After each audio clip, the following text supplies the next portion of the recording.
got fucked up more than you. You know what I'm saying? Nobody else, not one person here. And motherfuckers in here have got fucked up before. Like, don't do that.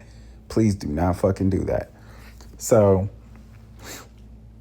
yeah, pretty much he tries to, as Jamie Foxx would say, blame it on the alcohol.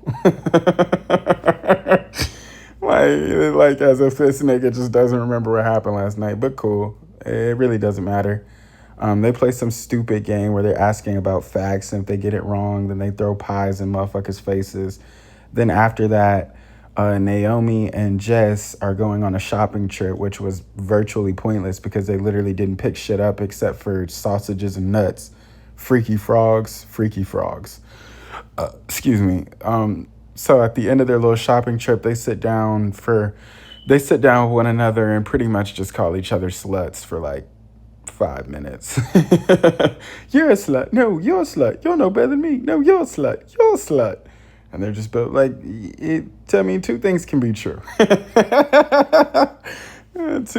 two things can be true, ladies. Two things can be true. And from the looks of it, I don't want to slut shame, but yeah, guys, you're not gonna like this. But yeah, so then they're about to eliminate one guy. Well, before that, they do something where they're like, oh, let's see what the public thinks of you, which, like, of course, you guys know I didn't care about that shit because the public, we already know who the public likes and who they don't like because the producers have shaped it in a way to like people and then not like people. So it just is what it is, and people don't really have a mind of their own. So yeah, that was what it was.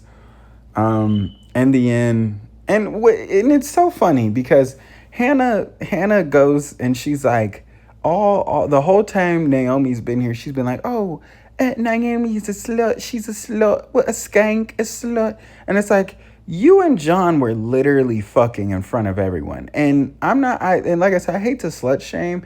And I'm not slut shaming if you want to fuck, like, do whatever, it's your body. But like, hey, do you have to fuck in front of all of us? You know what I'm saying? Like, you and John could easily go to the little boom boom room. Like, that's always accessible. It's literally always open. So it's no reason that we should be waking up in the middle of the night and hearing y'all when you can actually just go somewhere where only you and him know what's happening between you and him, but you guys optionally chose to do this in front of everyone. Like, that to me, like, and everyone's laughing and they're joking and they're kiki, and I'm like, that's weird. Like, before the little honeymoon suite was open, or the boom boom room, whatever the fuck, like, okay, I get it then because it wasn't open then. But now that it's open, for you guys to still be, you know what I'm saying, to still be maneuvering like that is like, come on now. It's like, come on now. Like, now you guys are being purposefully inconsiderate, and I just don't like that. So yeah, it was time for one guy and one girl to go home. And I don't even know why they sat there, why the host was like, okay, so it's between Zoe and Naomi. Why the fuck would Zoe go home? Like, let's be real. Even if the people didn't like her, why would Zoe go home? And after you've heard what America thinks, after none of the Islanders like her, and after the producers have given her a bad cut, even though, yes, she at one point, like towards the end of Naomi's journey, like I said, I don't want to be a Naomi defender.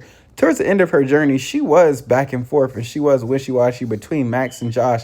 But at the end of the day, she's weird for that. But at the end of the day, when are either of these two niggas gonna stand up? You know what I'm saying? Like, when are either of them two gonna stand on their own two and be like, yeah, you're doing too much. You're wishy-washy. You have me in contention with niggas I shouldn't be in contention with. Therefore, I'm not really interested anymore. But they never did that. As much of a slut as she was, a slag, she's a slag. As much as a slag as she was, they still wanted to deal with her. They still wanted to be in her face and still wanted her attention. Still wanted to be chose. Right? So I don't get it. But yeah, of course Naomi went home because it was bound to happen. As soon as it was America's vote, I already knew. I'm like, okay, see you, Naomi. And if I was Naomi, I wouldn't even, I'd just be like, cool, y'all, I'll go. I'll see y'all. Like, I don't need to hear the vote.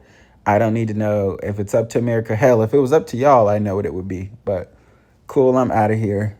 Or I don't even want to be around y'all. And then fucking Travis, y'all. Travis is leaving. And everyone's like, oh, like, or Caroline was like, Travis, we just met you a week ago. Yeah. That's how it goes. This is OG Island. This has nothing to do with love. As long as you're an OG, you're gonna be here. Because why is Lauren still here? Like, oh my God. This is why I say, like, motherfuckers these producers, they don't know how to make TV, and especially like reality TV, where the end goal is just to be completely messy. It's like they're being so safe, and it's annoying because it's like it's boring, and it's like you shouldn't be bored. You should never be bored watching reality TV. You should never know what's about to happen next. But I can literally tell you everything that's going to happen before it happens, not only because they telegraph it, but also because it's so predictable, and it's so fucking it's just so you could see it clear as day. But cool, whatever. That's the end of this one. Don't forget to like, subscribe, share,